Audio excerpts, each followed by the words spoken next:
walang pinoprotektahan, walang kasinungalingan, serbisyong totoo lang. Saksihan! Dating US President Bill Clinton nag-courtesy call kay Pangulong Noynoy Aquino. Mga programa kontra kahirapan ipinagmalaki ni Pinoy. Mga mascot na baka at manok na nag-dance for joy sa pagiging vegetarian ni Clinton, tinangkang arestuhin. Manny Pacman Pacquiao at Antonio Tijuana Tornado Margarito, sino kaya mas llamado? Ang tale of the tape, abangan! Umano'y leader ng isang carnapping group at boyfriend daw ng dating sexy star na si Katrina Paula, sumuko sa Bulacan. Sa gitna ng kabi-kabilang problema, ano-ano nga ba ang nagpapasaya sa mga Pinoy? At iba't ibang bis sa mga Beren, tampok sa Berenismo Festival ng Tarlac.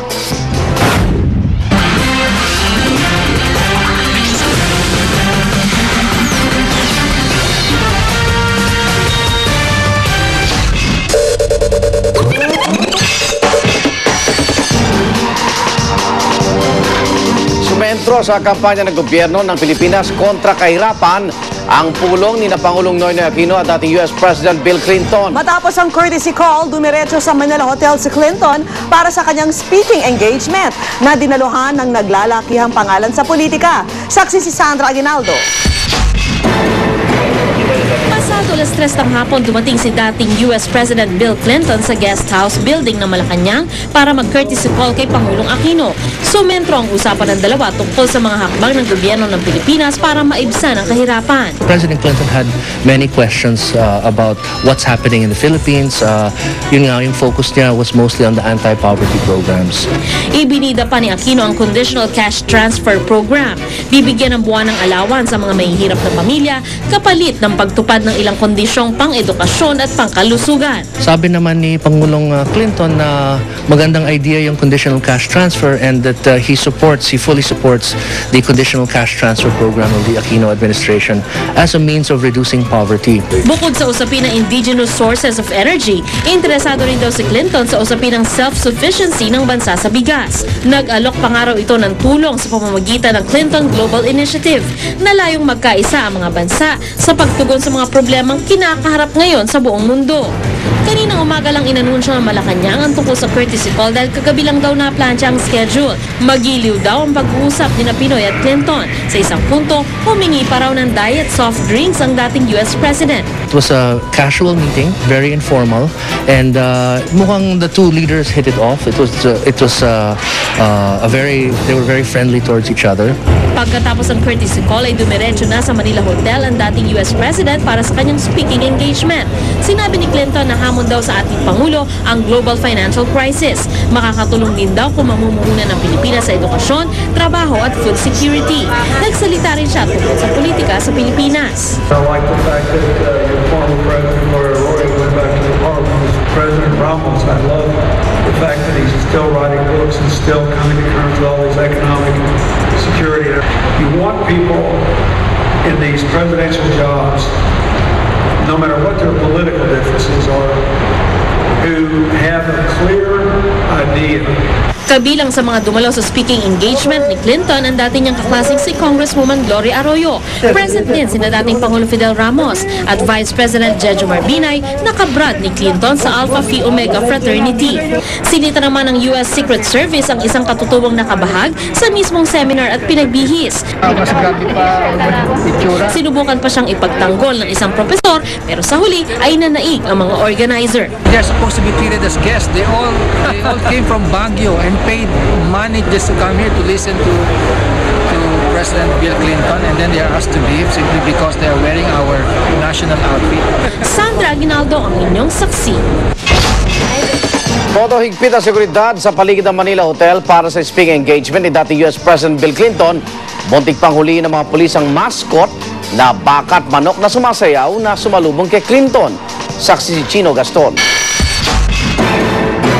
Masungit man ang panahon, game pa rin pumorma ang mga mascot na manok at bakang ito sa tapat ng Manila Hotel. Pa-welcome ito ng grupong PETA o People for the Ethical Treatment of Animals kay dating US President Bill Clinton na isa na ngayong vegetarian. Pero agad pinalibutan ng mga pulis ang mga mascot. At dahil ayaw pa rin umalis, tinangkang dalhin ang mga ito sa kalapit na police station dahil paso na ang kanilang rally permit. Pero sa halip na matakot, nagpumiglas pa ang mascot na baka at pasayaw pang kinantsawa ng mga pulis. Sa huli, pinayagan ding makauwi ang dancing cow and chicken sa kasunduang hindi na sila babalik sa tapat ng hotel. Nandito kami para pasalamatan ng dating Pangulo ng United States na si Bill Clinton dahil kamakailan lamang nag-decide siya na maging vegan at alam naman natin lahat na ang pagiging vegan ang pinakamagandang pwede natin gawin para sa ating kalusugan, sa ating kapaligiran. From 1:30 to 3:30, it's already 4.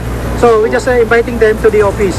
But anyway, they said they will be going home now. So we're providing them with a taxi. Todo higpit naman ang seguridad na ipinairal ng Manila Police sa Manila Hotel kung saan idinaos ang speaking engagement ng dating US President. Bukod sa anti-riot police, mga bomb-sniffing dog at miyembro ng Presidential Security Group ang nagtaguyod ng kaayusan at seguridad. At sa kabila ng mga travel advisory na inilabas ng 6 na bansa kaugnay sa umano'y terror threat sa Pilipinas, muling giniit ng Pangulo na mga ulat na banta na natatanggap ng National Intelligence Coordinating Agency o NICA ay hindi naman daw ganon kalaki. None of the situational reports indicated the potential for foreign-based terrorists. Chino Gaston ang inyong saksi.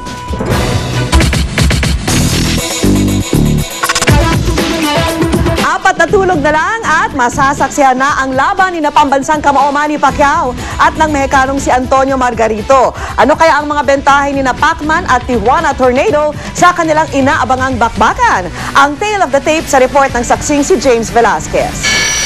Sa inaabangang sagupaan sa loob ng ring ng mandirigmang Mexicano at kampyon ng sambayan ng Pilipino, kanino puwersa kaya ang mananaig? Kuntang kada pag-uusapan, yamado dyan ang Tijuana Tornado na 4.5 pulgada mas matangkad kaysa kay Pacman.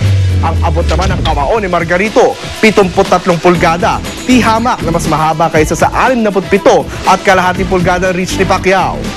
Kilalang kilabot na kaliwete si Pacman, pero sa mga huli niyang laban, nakikita lang mas mabigat na puwersa mula sa kanyang kanan. Ang fighting stance naman ng Tijuana Tornado simulat sa pool ay orthodox na. Pero kahit right-handed fighter, left hook ang madalas na ginagamit na finishing blow ni Margarito.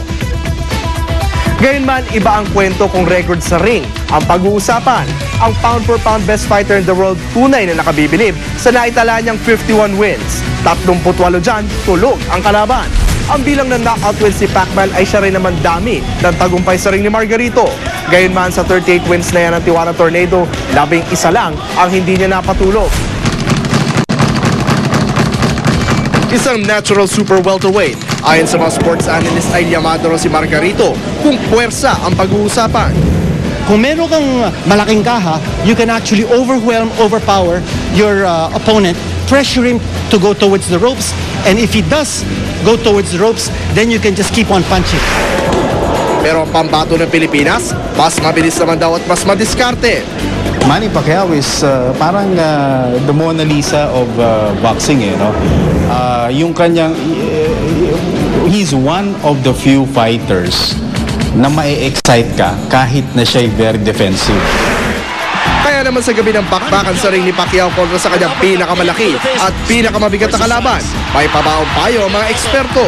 You want to wear down Margarito and then take him out in the late rounds. You don't want to get hit by a lucky shot. The best chance for Manny to win this fight is to use his enormous skills, no, as a boxer. Kung mapanatili ni Manny Pacquiao, na si Manny Pacquiao winning an exciting and convincing 12-round unanimous decision. Sa November 14, kasabay ng milyong-milyong Pilipinong nakatutok sa telebisyon ang tangkang pagsungkit ng pambansang kamao ng kanyang ika-8 kampyonato o ang pagsalba ng Tijuana Tornado sa kanyang nadungisang pangalan. Higit sa titulo super welterweight, nakataya sa labang ito ang kasaysayan at karangalan. Ako si James Velasquez, ang inyong saksi.